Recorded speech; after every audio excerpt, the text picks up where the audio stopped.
tal? Reciban todas y todos un saludo. Sean bienvenidas y bienvenidos a nuestro siguiente espacio de capacitación y fortalecimiento en procesos de documentación e incidencia para organizaciones de la sociedad civil.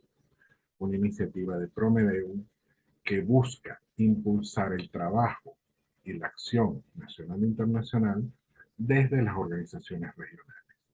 Ya esta es nuestra tercera sesión y por supuesto seguimos avanzando y seguimos aprendiendo con el objetivo de que todas y todos ustedes tengan acceso y tengan las herramientas para llevar el trabajo que realizan del día a día desde sus organizaciones a nivel internacional.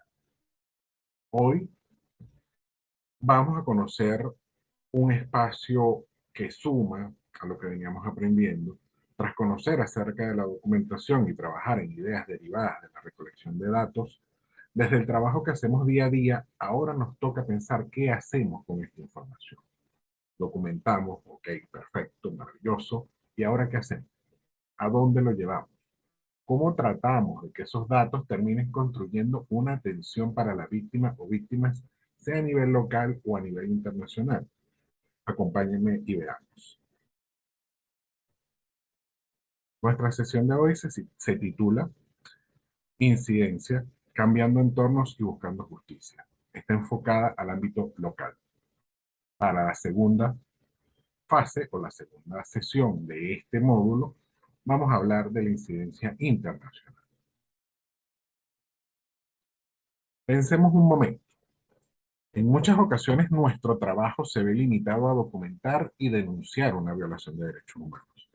Es parte de nuestra labor por la búsqueda de justicia y reparación para las víctimas.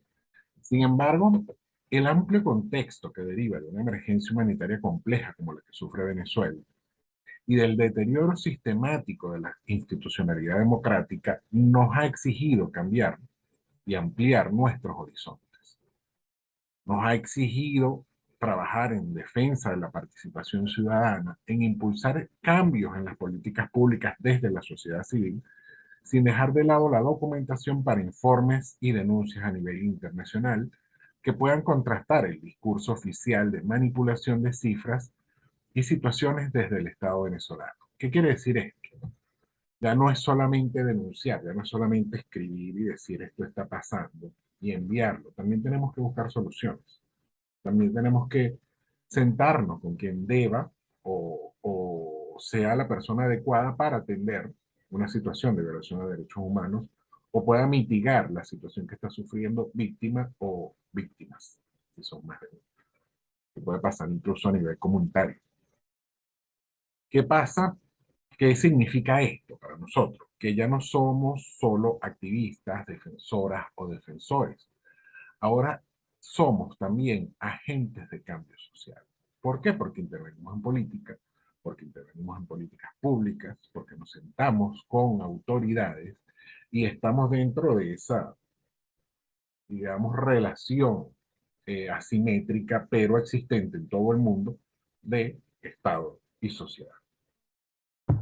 En múltiples ocasiones, por no decir siempre, tenemos los insumos necesarios. Tenemos acceso a las comunidades, tenemos acceso a testigos, a víctimas de violaciones a derechos humanos, pero ¿qué hacemos con esto? Publicamos un informe y lo compartimos entre organizaciones aliadas o en redes sociales.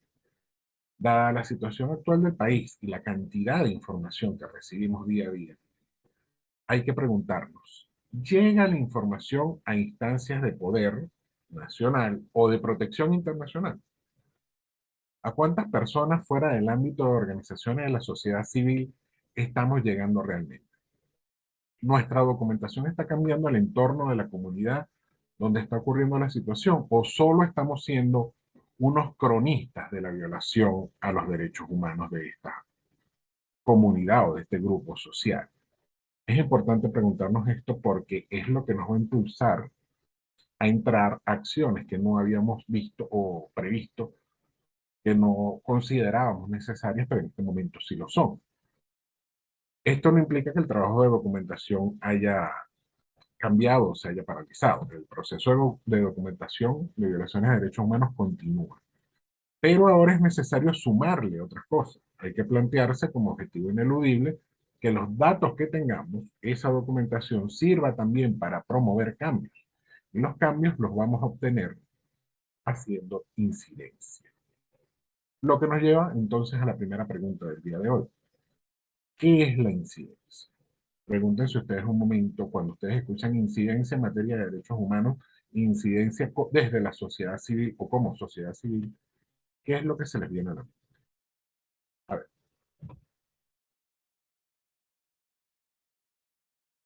la incidencia, para darle un concepto, pues podríamos definirla como la acción de la ciudadanía organizada para influir en cambios sociales, en la formulación o implementación de las políticas públicas basadas en inclusión y derechos humanos por medio de la persuasión y de la presión. Una cosa no excluye la otra. Ante autoridades estatales, organismos internacionales y otras instituciones de poder. Podemos hacer incidencia en muchos espacios, no solo en los órganos de protección. Podemos hacer incidencia en una alcaldía, podemos hacer incidencia en una fiscalía, podemos hacer incidencia en una reunión política de OEA, por ejemplo. El límite nos lo vamos a poner nosotros según, por supuesto, los recursos y las capacidades y el interés que tengamos. Hacer incidencia implica hacer cambios. ¿Cambios en dónde? Cambios en el entorno. Cambiar algo con lo que no estamos de acuerdo. Esto no nos gusta, hacemos incidencia para que eso cambie. La incidencia pone el foco de atención sobre una situación que afecta negativamente derechos de una o más personas. Está conformada por acciones integrales y diversas. La forma de la incidencia, vamos a ver algunas, pero la creamos nosotros, nos da esa libertad. ¿Qué quiere decir esto? Que puede ser acompañada de campañas de difusión, ruedas de prensa, formaciones ciudadanas, donde nosotros le expliquemos a esa comunidad que está siendo afectada cuáles son los derechos que están siendo afectados y por qué pueden exigirlos. Pueden hacerse acciones de calle, pueden hacerse enlaces con autoridades u órganos de protección, representaciones diplomáticas acreditadas en Venezuela, empresas privadas y cualquier persona o gremio interesado, sobre todo el tema de los gremios de mucha actualidad en Venezuela, donde hemos conseguido, eh, digamos, catalizar el tema de la protesta, el derecho a un salario justo, apoyando organizaciones de sociedad civil y gremios. Bueno, los gremios también son organizaciones de sociedad civil, pero hacemos la diferenciación por materia de derechos humanos y gremios. Entonces, esto de la mano ha sido funcional, incluso ha logrado romper la resistencia del Estado de forma pacífica y ha obtenido resultados. Eso es incidencia. Pensemos un momento, ¿cómo hacemos incidencia local o interna? ¿Cómo creen ustedes que podemos hacer esto? La incidencia local, por supuesto, va a ser focalizada en la región o en la autoridad responsable directamente de la situación que afecta a un grupo de personas o una comunidad en general. Veamos. Lo primero es comprender que el enfoque de lo que es la incidencia local se centra, como les decía, en cambiar entornos. La documentación se transforma en una denuncia que pasa a un proceso de difusión rápidamente. El objetivo a alcanzar es difundir qué es lo que pasa, por qué está pasando, a cuántas personas está afectando, qué consecuencias trae esa situación, quién es el responsable de solucionar y qué podemos proponer como afectados. Proponer. O sea, la incidencia ya incluye la propuesta de parte de la sociedad civil. No es solo la denuncia, sino que hay un planteamiento para solucionar. Y desde el enfoque comunitario o desde el enfoque grupal. Ahora, cuando hablamos de vamos a proponer cómo solucionar el problema, la incidencia no implica sustituir al Estado. Tomemos, por ejemplo, que hay una comunidad con un problema de agua. Como organización de sociedad civil, nosotros no vamos a contar con los recursos necesarios para sustituir una tubería que lleve agua potable a 10.000 personas, por decir un número. Pero sí podemos hacer una campaña, crear un plan de acción para poner el foco de presión sobre las autoridades que sí pueden hacerlo presentar oportunidades de alianza con embajadas, empresas privadas que puedan financiarlo. Puede ser también proponer que el trabajo físico, el trabajo material de esa tubería, sea ejecutado por miembros de la comunidad que tengan esas capacidades, pero que estén sin trabajo en este momento. Entonces, el Estado no va a tener que buscar personal por fuera, sino que va a incorporarlos a la obra, a estas personas que están en la comunidad. Entonces, no solamente vamos a incidir en lo directo, que es la carencia del agua, sino que también durante el tiempo de la obra ayudaríamos un poco a la situación económica de la comunidad. Entonces, la incidencia local va a ofrecer opciones, no se limita solamente a exigir, sino que se actúa participando directamente en la solución, o sea, como sujetos activos, de esta forma que les estaba diciendo, participando directamente en la acción, o como sujetos pasivos o contraloría social. ¿Qué viene haciendo entonces la incidencia interna? Viene siendo el ejercicio de la participación ciudadana prevista en la Constitución Nacional. No es algo que estemos inventando nosotros, es algo que está incluso en la ley. Aclarado esto, vamos a plantearnos una especie de hoja de ruta para la acción, que va a constar de estos pasos que ven ustedes en la presentación. Como les dije, la creatividad es de nosotros, podemos hacerlo de distintas maneras, podemos crear distintas cosas, pero es necesario hacerlo con orden. Y el orden recomendado es este para que ustedes tengan todas las perspectivas y les sirva de primera para ir creando como un formato, una fórmula de hacer acciones de incidencia local. Vamos a empezar con el diagnóstico, definición del problema, objetivos, apoyos y alianzas, análisis previo, estrategia, ventanas de oportunidad, plan de trabajo, seguimiento y evaluación, y cerramos con la rendición de cuentas. Sea cual sea nuestra temática de trabajo, la recomendación, como les digo, es pasar por esta serie de procesos para impulsar la incidencia.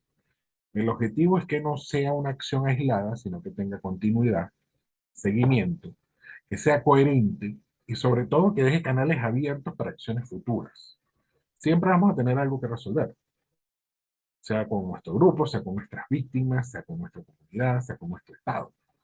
Entonces, vamos a revisar brevemente cada paso para que lo relacionemos con nuestros propios procesos y pensemos cómo adaptarlos para nuestra primera acción si no hemos hecho ninguna. Lo primero va a ser diagnosticar qué situación o problemática relacionada a derechos humanos del tipo que sea es la más urgente que tenemos en nuestro ámbito de acción. Digamos que estamos hablando de un tema social, vamos a hablar de una comunidad. Puede haber mil problemas, siempre hay muchísimos, de hecho. En el tema de los servicios públicos, por ejemplo, siempre deriva luz, agua, gas, pero no podemos atender todo simultáneamente. Tenemos que ir atendiendo una a una. En Venezuela el problema principal es que siempre se conjugan una serie de violaciones a derechos humanos que afectan negativamente la calidad de vida de la población. Entonces, para ayudar, debemos hacer digamos, una lista y determinar juntos, grupalmente, colectivamente, cuáles son los temas más factibles de ser atendidos por el Estado mediante un reclamo colectivo. ¿Por qué hacemos esto? Digamos, derechos económicos, sociales y culturales pueden ser atendidos o pueden tener cierta disposición del Estado a atender. El espacio concerniente a temas de derechos civiles y políticos, por ejemplo, es un entorno más cerrado para que el Estado pueda acceder a discutirlo con un grupo o comunidad. Detenciones arbitrarias, por ejemplo, no van a querer sentarse con nosotros a hablar de las detenciones arbitrarias, pero sí pueden sentarse con nosotros por un tema propagandístico que nos sirve a nosotros para solucionar por un tema de agua o electricidad. Entonces debemos sopesar, vamos a ver cuáles son los problemas más urgentes y de esos problemas más urgentes, cuáles pueden ser atendidos realmente por el Estado. ¿Dónde el Estado nos va a escuchar y dónde no nos va a escuchar? El SEBIN no nos va a escuchar, pero una alcaldía puede ser que nos pueda escuchar. Entonces, eso va a variar, por supuesto, desde la zona geográfica y es necesario irlo pensando, irlo analizando pasito a pasito. Quizás en algún momento más adelante, otro momento político, podamos hablar de como sociedad civil junto al Estado de derechos civiles y políticos, pero en este momento en particular no es así. Sigamos entonces, determinado el tema, ya sabemos cuál es el tema que nos queremos tomar, vamos a definir el problema relacionado a ese tema. Por ejemplo, vamos a seguir con DESCA, Derechos Económicos, Sociales y Culturales. Diagnosticamos que el problema de nuestra comunidad es el suministro de electricidad. Está fallando la electricidad en nuestra zona, en nuestra comunidad, en nuestra organización. ¿Cuál es el problema? O sea, ¿qué es lo que está afectando directamente a la electricidad, al suministro, y no está dejando que nosotros tengamos electricidad? Bueno, el problema es la falla de un transformador que está en la entrada de la urbanización. Entonces, el problema va a ser el elemento específico que provoca la situación que crea el problema. Luz, electricidad es el problema. ¿Cuál es no, perdón. Definimos el área primero y luego el problema. El área es la luz. El problema es el transformador. Ya vamos definiendo ese diagnóstico. El siguiente punto será establecer los objetivos. ¿Qué es lo que queremos hacer? Por supuesto, lo que queremos es que sustituyan ese transformador, pero ¿cómo lo vamos a lograr? ¿Qué queremos hacer referente a ese problema? Queremos visibilizarlo, por ejemplo, solamente visibilizarlo. Vamos a hacer bulla para que se sepa que ese transformador no sirve y está afectando a toda esta comunidad. O queremos reunirnos con las autoridades responsables y que nos digan cuándo lo van a solucionar. O queremos llegar a unas empresas que trabajan por la zona y le decimos, mira, ustedes pueden colaborar con esto. Porque pasa que una de las razones por la que a veces no se sustituye un transformador en Venezuela es porque la empresa eléctrica no tiene transformador en ese momento y le dicen a la comunidad compra. Y es un gasto importante, sobre todo cuando es comunidad de escasos recursos, y estamos hablando de un gasto de dólares, bastantes dólares. Entonces, bueno, vamos a hablar entonces, podemos hablar con una empresa, con comercios de la zona para que colaboren. ¿Qué hacemos? ¿Cómo vamos a tener esos objetivos? Planteados los objetivos, nos vamos a plantear quién puede apoyar. Decía, tenemos esto, el transformador no lo tiene, Cuerpo Elect, ¿qué hacemos? Vamos a ver con quién nos podemos aliar. Comerciantes de la zona, otras organizaciones de sociedad civil que nos asesoren para llegar a un punto donde podamos hacer presión y el Estado del paso al frente con esto.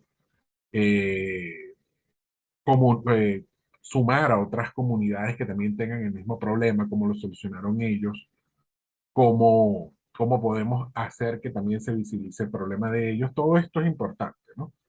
El interés para el grupo en el punto de los apoyos va a ser demostrar que no se trata de un problema individual, sino de un problema colectivo, que afecta a familias, que afecta a comercios, que afecta en general la calidad de vida de toda una comunidad.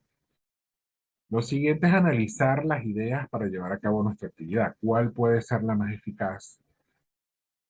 Algo que podamos hacer de manera pacífica y sin dar al Estado una excusa para que nos reprima y nos bloquee la acción. ¿Cómo movilizamos a las personas en esa actividad? Vamos a hacer una pancartazo. ¿Cómo llevamos a la gente al pancartazo? ¿Cómo conseguimos el material para hacer la pancarta? ¿Cómo garantizamos que si vamos a protestar al ente, el ente nos atienda? ¿Mm? Entonces, el análisis nos va a dar una estrategia. Esa estrategia, por lo menos en este último punto, ¿cómo hacemos que nos atiendan? La estrategia va a ser llamar a medios de comunicación que cubran la protesta y hagan que la visibilización de la gente ahí en la puerta del ente haga que los responsables del ente salgan a atenderla para que eso se pare. Eso puede ser una estrategia. La estrategia va a ser prácticamente un plan de trabajo donde vamos a especificar cuándo vamos a contactar a esas personas clave que nos pueden solucionar, cuándo vamos a hacer la acción, que sea un buen momento, que no choque con otra actividad, otra protesta que se esté haciendo, quién va a declarar, en qué momento va a declarar, cómo hacemos seguimiento a la respuesta. No es solamente entregar un papel y ya no volvimos más nunca. Hay que hacerle seguimiento, hay que seguir presionando. ¿Dónde publicaremos? que hicimos esa acción para que los medios nos apoyen, quién contacta a esos periodistas que nos van a apoyar. Cada actividad debe tener un responsable con tareas específicas, debe tener un suplente por si a esa persona se le presenta algún inconveniente y debe tener apoyo, lo que sea necesario para que pueda ejecutar esas tareas. De la estrategia van a surgir ventanas de oportunidad. Estas pueden ser diversas, pueden ser nuevos espacios para protestar. En vez de protestar aquí, vamos a protestar en la avenida principal o vamos a protestar en la gobernación, que también tiene responsabilidad con temas de derechos económicos, sociales y culturales, en la alcaldía, que tiene igual responsabilidad en esto. Puede ser sumar a nuevas comunidades para que planteen sus carencias en temáticas similares. Vamos a protestar aquí y allá, esta comunidad y esta comunidad. Puede ser plantear nuevos enlaces con empresas del Estado o autoridades para seguir solucionando problemas que afectan a nuestras comunidades, monitoreos para demostrar el efecto que el problema causa sobre la población. En este punto, ya teniendo esas ventanas, esas oportunidades, vamos a ejecutar nuestro plan de trabajo con las tareas ya establecidas para cada persona u organización, si son varias organizaciones, van a ir haciendo las actividades que tienen pautadas y ya se está creando la incidencia. Es posible que al ejecutar alguna de estas acciones, alguna no logre la convocatoria propuesta o no funcionó simplemente. No puede salirnos todo perfecto, la primera. Para ello vamos a establecer mecanismos de seguimiento, evaluación y ajuste. Preguntas clave como, ¿se está logrando el objetivo? Y vamos a sumar otras comunidades. ¿Vinieron o no vinieron? ¿Por qué no vinieron? ¿Qué hago para que la próxima sí venga? Esto es parte del seguimiento, evaluación y ajustes, porque nuestro plan de trabajo siempre va a ser perfeccionable y debemos optimizarlo siempre que nuestro seguimiento determine que no nos está saliendo bien en algún punto. O simplemente determinemos que podemos hacerlo mejor o más sencillo y vamos a tener el mismo resultado. Finalmente, vamos a establecer mecanismos de rendición de cuentas. Lo más seguro es que para hacer todo esto debimos recoger unos fondos para transporte, para hacer pancartas, para meterle saldo al teléfono. Ocupamos horas de trabajo en nuestra comunidad también. Entonces, para cerrar la incidencia es importante dejar las cuentas claras.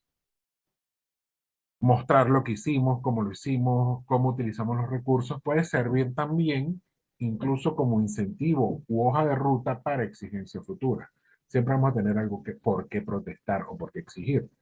Ya tenemos cómo lo hicimos y nos funcionó. Bueno, aquí está. Seguimos estos mismos pasos, cambiando la temática o cambiando el objetivo y listo. Seguimos haciendo incidencia. No perdamos de vista algo. La incidencia interna de cumplirse con nuestros objetivos atenderá o mitigará una situación, pero no va a reparar a la víctima. Eso no lo podemos hacer nosotros, pues nosotros no tenemos unos fondos para reparación a la víctima que están previstos en la Constitución y que, por cierto, el Estado venezolano no lo utiliza. Eso no es parte de nuestro mandato, no podemos hacer esto. Por ello, les decía previamente que este tipo de incidencia se remite más que todo a derechos económicos, sociales y culturales y no a derechos civiles y políticos. El Estado venezolano generalmente trabaja de una forma muy específica, muy puntual, soluciono esto, pero no le hago más seguimiento. A veces incluso trabaja de forma superficial, podría decirse. Y aunque deba reparar a sus víctimas mediante mecanismos internos, pues como les decía, se encuentran previstos en la Constitución Nacional, ni siquiera aparente evaluar una reparación. La atención a violaciones de derechos humanos en el sistema jurídico interno del país se remite a procesar uno o más responsables materiales del hecho, incluso sin extender el proceso a la cadena de mando cuando la cadena de mando existe, ¿no? Digamos, a veces también cambia una tipificación de delitos para que sean menos graves, pero igual no ofrece ningún tipo de indemnización o reparación a familiares de la víctima. Un ejemplo de esto podemos verlo en el caso Albano, el caso del concejal que fue asesinado, eh, bajo, eh, digamos, jurisdicción del SEBIN. Estaba detenido en el SEBIN y fue asesinado allí. ¿Qué pasó ahí? Se procesó a un par de agentes del CENTE. Eso fue todo la solución. No se investigó cadena de mando. Ni siquiera hay un reconocimiento del Estado de que es un asesinato político, que fue una violación a derechos humanos, sino que se plantea el caso como un hecho aislado. Simplemente fueron estos dos funcionarios que se volvieron locos y tiraron al concejal por una ventana. Se cambió el delito. Se cambió el delito y no fue un asesinato, sino fue un homicidio culposo. ¿Qué quiere decir un homicidio culposo? Que es un homicidio accidental. Eso no fue accidental, fue un asesinato. Sin embargo, el tema del homicidio culposo, lo que pasa es que te baja la pena, ¿verdad? Pero tú no puedes decir que fue accidentalmente que yo puse a alguien en una ventana y lo lancé. Eso no es accidental en ningún momento. Pero los responsables, entre comillas, de la muerte de Fernando Albán, fueron condenados a una pena de 5 años de cárcel. Un absurdo para una violación a derechos humanos grave, como lo es el asesinato de una persona en custodia policial. Ni siquiera sabemos si esto se cumple, porque generalmente cuando procesan a un funcionario del SEBIN le dejan como sitio de reclusión la misma sede del SEBIN, lo que es absurdo, pues ahí obviamente va a tener un trato preferencial. Pero entonces separemos lo que podemos atender con el Estado y lo que no podemos atender con el Estado. Reparar a las víctimas nunca vamos a poder con haciendo este tipo de enlaces, de incidencias. Es un proceso, porque es un proceso judicial, y va a requerir que el Estado tenga esa apertura que no tiene, y yo dudo realmente que tenga, para hacer las cosas. Ellos pueden atender casos que sean específicos de una carencia en particular, salud, educación, estructura, servicios públicos, pero un proceso que conlleve reparación a la víctima no lo vamos a ver mediante incidencia interna. Nosotros no vamos a influir en el Tribunal Supremo de Justicia, eso debemos tenerlo muy en claro. Entonces llegamos a un punto donde nos preguntamos, cuando es imposible, no es posible, lo intentamos, hicimos lo que nos tocaba, pero no llegamos a un acuerdo, esperar atención de lo que estamos documentando.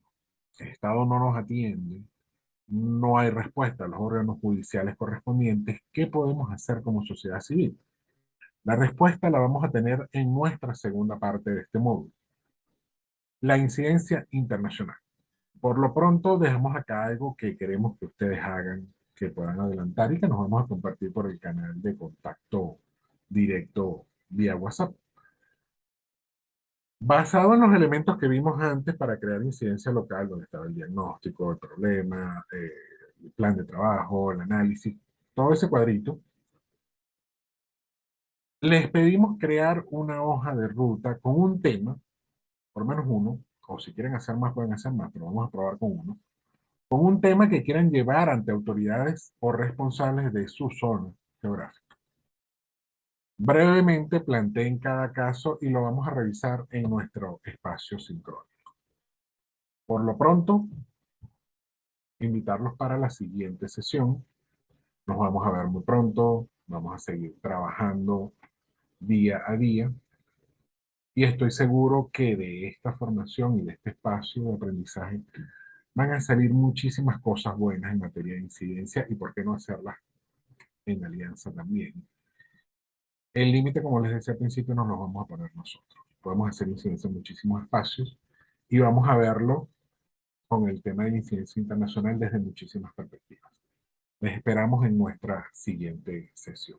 Muchísimas gracias a todas y todos. Estamos en contacto.